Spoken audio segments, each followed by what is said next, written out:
5. We finally have come to Jeremiah chapter 6, and we're going to find that the theme is very similar to Jeremiah 5. Nevertheless, it is from the mouth of God. It is the very Word of God, and therefore it too is just as important a chapter as any other chapter in the Bible. Now we've come down to Jeremiah chapter 6. Here in verse 22, we read, "Thus saith the Lord, Behold, a people cometh from the north country, and a great nation shall be raised from the sides of the earth. They shall lay hold on bow and spear. They are cruel and have no mercy, and their voice roareth like the sea. And they ride upon horses set in array, as men for war against thee, O daughter of Zion." Now, we read this, and we know that the daughter of Zion is typifying the body of believers, And we know that this is talking about God's judgment upon them. What we don't know, we can't tell precisely. Is this talking about God's judgment? That judgment begins with the house of God, the period that precedes the last day judgment, or is this talking about the very end of the world? Likelihood, it is speaking about both. It really doesn't make a whole lot of difference when it talks here about a people coming from the north country. But when I say the likelihood is speaking about both, actually the burden of the evidence seems to indicate it is talking about the very end of time. However, when it talks about, O daughter of Zion, that seems to be talking about the preliminary judgment that is going to transition to the final judgment. Let's review that again. When Christ abandons a church, which he did, the Holy Spirit is no longer in their midst, and the big majority of the people within that congregation are still not saved, and therefore they are under the authority of Satan, who is ruling in that congregation. Even though Satan personally, or another fallen angel, a devil or an evil spirit, may not be personally there within that congregation, who is ruling? Well, Satan is, because those who are the human rulers, the spiritual oversight, and those who are the members are still slaves of Satan. They're under that authority. It's very much like, when mankind fell into sin. We were created in the image of God, and that meant that God gave us a soul in which God dwells, and by which he energizes our whole personality. Now, when mankind sinned, and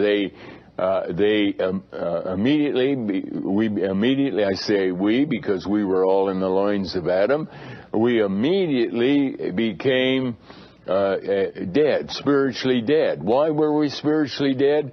Because the energizing power of God was cut off, and God no longer indwells us. That means that we now are a soul with a body that is, we're physically alive with a physical body, but we're spiritually dead. And who rules over these who are spiritually dead? Well, Satan does. We know that. He is the prince of the power of the air. He is the one who rules over unsaved men. But does that mean he occupies the soul of every individual? No, that's impossible. There are billions of people who are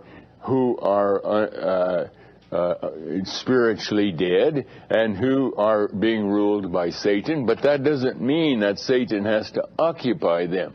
But it does mean that at any time, in any one of these individuals, Satan can take up residency. He can, an evil spirit can come in there. He can direct key individuals to do this or to do that to please him. But just because Satan personally does not occupy these individuals does not mean they are not under the power, under the authority of Satan. And that's very parallel to the churches. The churches now, they are the seat of Satan simply, that is, they're ruled over by Satan simply as a minimum, that the great majority, perhaps almost all of the people in that church, because the true believers are going to be increasingly nervous about what's going on. They're going to be increasingly sensitive to the fact we have to get out, and eventually they will get out because that is what God commands them. And in their soul, God is still working. He is still energizing them. He is still present with them. And He will work in them to will and to do of His good pleasure. And His good pleasure is to get out. So that leaves that church bereft of any true believers. Only unsaved people finally remain there, and so it is totally ruled over by Satan. Even though, as I started to indicate, Satan does not personally rule there. Now, sometimes we see churches where people are falling over backwards, and some of these very, very outstanding signs, we know that Satan probably personally is ruling there, where they are receiving other supernatural activity, such as speaking in tongues supernaturally. There's an awful lot of chicanery or deception about all of that also, but occasionally there are those who do receive some kind of a message in what they think is a heavenly language, and actually it's a devilish language. It is from Satan. Satan is personally ruling, or an evil spirit is personally ruling in those congregations. But on the other hand, there are a lot of congregations where you don't see any supernatural activity. There's no tongues going on. There's no falling over backward, truly a supernatural activity. But Satan rules there, because those who remain there and insist that no, we don't buy this idea that the Bible teaches that we have to come out of the church, that the church has become Babylon. Nevertheless, they are being ruled over by Satan. Okay, so we're beginning. You see, as we go along, we begin to get a more and more sensitivity as to, and we can delineate in a finer way, in a more detailed way, exactly what is happening in our day. And that's why here in Jeremiah 50, verse 42, we have identical language to Jeremiah chapter 6. In one case, and in both instances, it's talking about God's judgment coming, and in both cases, as I said, the language was identical, but except that one is the daughter of Babylon and one is the daughter of Zion. And Babylon is, throughout the Bible, typifying the kingdom of Satan. We can start with Isaiah 14 to see that.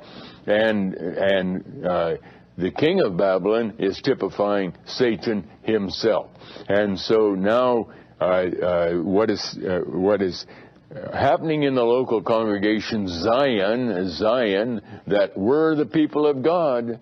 Oh, that always shocks us when God talks about judgment against the people of God. My people, my people. Or like we read in 1 Peter 4. And I can see where people are aghast. They're upset. Don't tell us that when God says judgment begins with the house of God, He's talking about judgment that identifies with the final judgment. We have to find another answer somehow as to what that word judgment means in this context. No way. It is talking about the fact that they are under the judgment of God. And notice in verse 24, it assures us that we're on the way, and this is a verse that emphasizes that we're looking at Jeremiah 6, verse 24. This is a verse that emphasizes that this is pointing right till the end. Now, as I started to say a little bit earlier, sometimes we can't distinguish whether it's really talking about that beginning of judgment, as judgment begins with the house of God and transitions to the judgment of the last day, or whether we're really talking about the judgment of the last day. In a certain sense, it isn't important that we know that. We do know that the means by which God is bringing judgment against the church is the local congregation, is that he has allowed Satan to take his seat there, that he has driven out the true believers. We know that.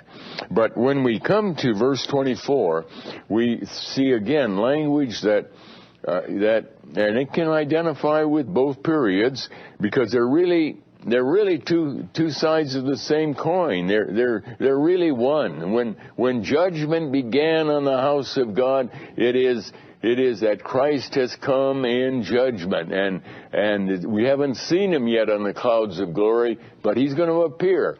He's going to come one of these times, and it will be the end. And we don't have to think for a moment that we have a lot of difficult theological ideas to digest, and we have to think about that, and maybe, yes, no, maybe so. No way. We're there. Judgment has come. We're on the way to seeing the conclusion of the judgment is really what it is. It begins with Christ abandoning the churches. That's the big issue. He abandons the local congregations. Typified by the fact that God abandoned Jerusalem and Judah and allowed Babylon to thoroughly destroy it back in that country back there in 587 BC, and this is what we are seeing in our day. But look at verse 24.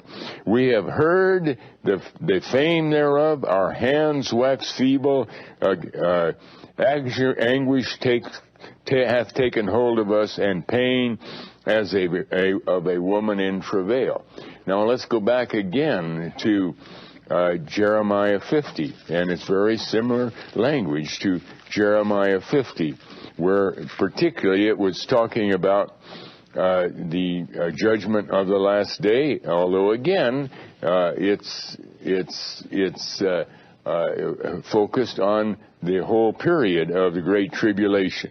We read in verse 43, the king of Babylon hath heard the report of them, and his hands waxed feeble, anguish took hold of him, and pangs of a woman in travail. And where else do we find that about a woman in travail? Go back to 1 Thessalonians chapter 5. 1 Thessalonians chapter 5. And there we read in 1 Thessalonians chapter 5, verse 3, for when they shall say peace, or let's back up, in verse 2, for yourselves know perfectly that the day of the Lord so cometh as a thief in the night. Stop right there. What do we normally think about? The day of the Lord cometh as a thief in the night. When we see Christ on the clouds of glory, suddenly he is there. Suddenly he is there. That's what we normally think about this. And when they shall say peace and safety, and we think immediately of all those who are in the local congregation saying, come on, all is well. All is well. We're waiting for Christ to come. Why? We're going to rejoice when he comes. Just think how great it's going to be. We're going to be caught up in the air to be with him, and we're going to be raptured. How marvelous that will be. So they're saying peace and safety. Then sudden destruction cometh upon them, as travail upon a woman with child, and they shall not escape. But ye, brethren, are not in darkness, that day should overtake you as a thief. And so you see, as we normally look at 1 Thessalonians 5, we think about the end, the very end of the world. But in fairness to the whole subject, as we're beginning to get more and more and more a correct and an intensive perspective of how all of this is developing. We're already there. The judgment that is coming on the local congregations in our day is already in view in this kind of language, just as it is also pointing to the completion of this on the last day when Christ comes. And notice again, it's like a woman in travail. And you know, throughout the history of the world, and we've talked about this before, but it is a figure of speech that God has given us, and so we have to look at it again. Throughout the history of the world, mankind knows that there's a judgment coming. They know that absolutely. It's been taught in churches that Judgment Day is coming, and yet they don't know precisely when. They know maybe approximately. They may think that, I know when Israel became a nation back in 1948, there were many people who were saying, now the rapture is going to come almost any time. And then as time went along, there were books that were written that said Christ is going to come in such a year and such a year and such a year. There were many authors of this kind. There's a sense in the Christian religion. There's a sense in the Christian religion something is going to happen. Something is going to happen. But there was no certainty. There was no one that could clearly define this. There were attempts to define it, and of course they were all incorrect. And it's like the woman who is with child, and she knows that eventually that baby is going to be born. That baby will be born. And yet, and she knows when she's getting close.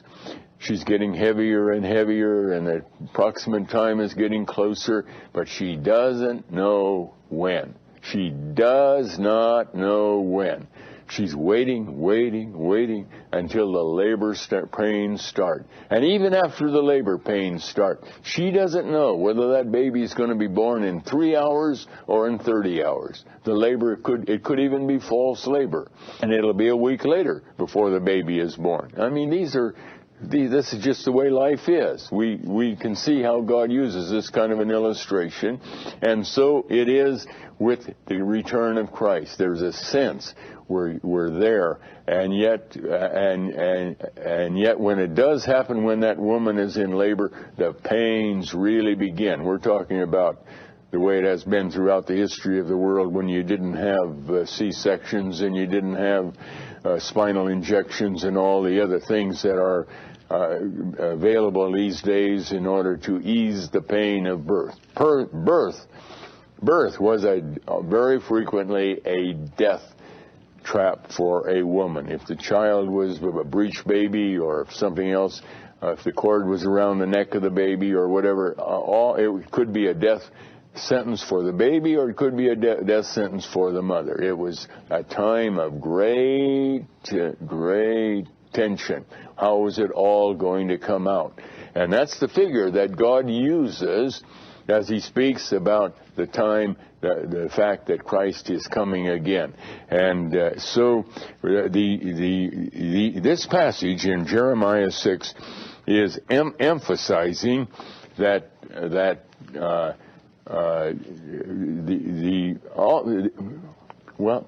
let me put it this way. It's very curious that while we're looking at this passage, and on the one hand we're saying it's the judgment of the last day, but isn't it interesting, in this setting of Jeremiah 6, God is speaking about the judgment against the daughter of Zion. Daughter of Zion. What does that tell you? You know, the whole history of the world is an unfolding of God's salvation plan. And anyone who has become identified with the Bible And this particularly became significant throughout the church age, when millions of people became very, very identified with the Bible. They had the Bible, they read the Bible, and they particularly are in the focus of God's mind as deserving judgment, because in the face of all that they had known and been told through the Word, they have maintained their rebellion, and they have not become saved at all. And so the focal point of God's judgment will start with the house of God, with the daughter of Zion. And this again is scary beyond measure, because remember, the servant that knew the master's will and disobeyed will be beaten with many stripes. And the servant that did not know the master's will and disobeyed will be beaten with few stripes. We have heard many things, and we have learned things that are very unhappy, very distressing at times, although at times there are shafts of sunlight that do shine through as we are able to talk about the latter rain from time to time. But so be it. We have to bring the whole counsel of God. And God has commanded us to publish this. And so this is what we're continuing to do until our next study. Then may God bless you as you continue to do your own personal reading and studying of the Word of God.